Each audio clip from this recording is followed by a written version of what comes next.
Bonjour à tous et à toutes, j'espère que vous allez bien. Je suis content de vous retrouver. Aujourd'hui, on va parler d'exercices thérapeutiques. Je vais vous donner des conseils et souvenez-vous que les conseils et les exercices aussi que je vous montre sur ma chaîne ne remplacent pas les conseils et les exercices donnés par un professionnel de la santé. Il peut y avoir des contre-indications, il faut les suivre. Vous devez aussi adapter les exercices à vos capacités, à votre condition. Si vous avez par exemple un problème musculo-squelettique, vous allez trouver plusieurs des exercices que je vous propose aujourd'hui dans mon livre Plus jamais malade et aussi dans mon livre sur le vieillissement pour contrer les effets du vieillissement et aussi mon livre pour soulager les douleurs au dos et au cou. L'inclinaison du tronc avec un poids, c'est un exercice que j'aime bien. C'est un exercice qui stimule la cage thoracique. C'est un exercice qui permet aussi de stimuler la mobilité de l'épaule. Alors, on va regarder cet exercice-là en détail. Ça stimule, bien sûr, les muscles de l'abdomen, les abdominaux. Là, on voit les obliques externes, ou il y a aussi les obliques internes qui sont un peu plus en profondeur, qu'on aurait pu mettre en rouge aussi. Et ça stimule aussi d'autres muscles du tronc, mais j'aime bien cet exercice-là parce qu'on mobilise la cage thoracique, on mobilise les épaules, en même temps qu'on va stimuler les muscles du tronc. Alors ça aussi, c'est intéressant. Puis l'exercice se fait en position debout, évidemment.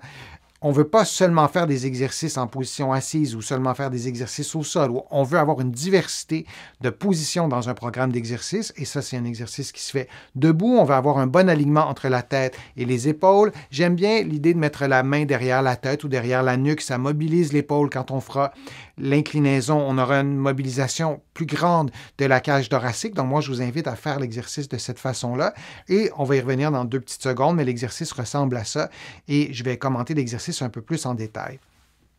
Pour quels problèmes de santé, pour quels symptômes, pour quelles pathologies on pourrait faire l'exercice? On peut faire l'exercice pour des problèmes respiratoires qui limitent la mobilité de la cage thoracique. On n'y pense pas, mais si on a des problèmes respiratoires, et il y en a vraiment plusieurs, il y a des maladies pulmonaires obstructives qui touchent les poumons.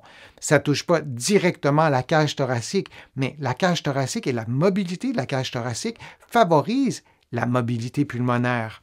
Là, vous voyez seulement les poumons, mais les poumons peuvent être mobilisés, si je peux prendre ce terme-là, parce que notre cage thoracique est mobilisée par nos muscles. Alors, de faire l'exercice d'inclinaison permet à nos poumons aussi d'être mobilisés. Et quand on fait l'exercice, on veut respirer librement, mais donc c'est un exercice qui est fort utile dans un contexte respiratoire, pas seulement dans un contexte de douleur. Alors comment on le fait? C'est vraiment tout simple. Vous avez vu la position de départ. On va faire une inclinaison. On va descendre le plus bas possible selon notre propre mobilité, en restant dans l'axe, en ayant un bon alignement entre la tête, les épaules et le bassin.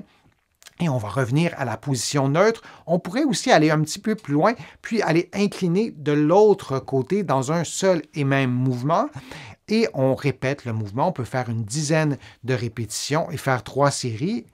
Et je vous l'ai dit dans d'autres vidéos, à d'autres moments, on peut évidemment adapter le nombre de répétitions, le nombre de mouvements selon nos objectifs thérapeutiques et on fait l'exercice toujours des 2 côtés, comme tous les exercices que je vous montre. Je vous remercie d'avoir été là. J'espère que les conseils que je vous ai donnés, les informations que je vous ai transmises aujourd'hui vous ont été utiles.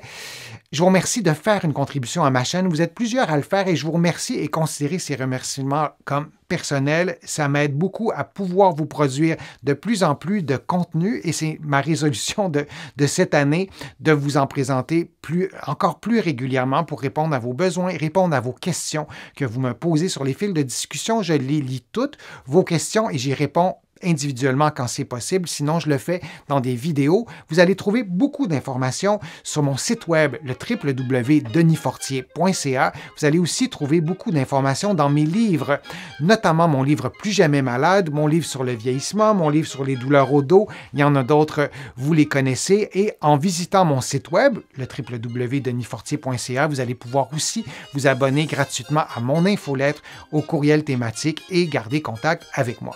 Alors, je vous dis à une prochaine fois, à une prochaine vidéo et à bientôt.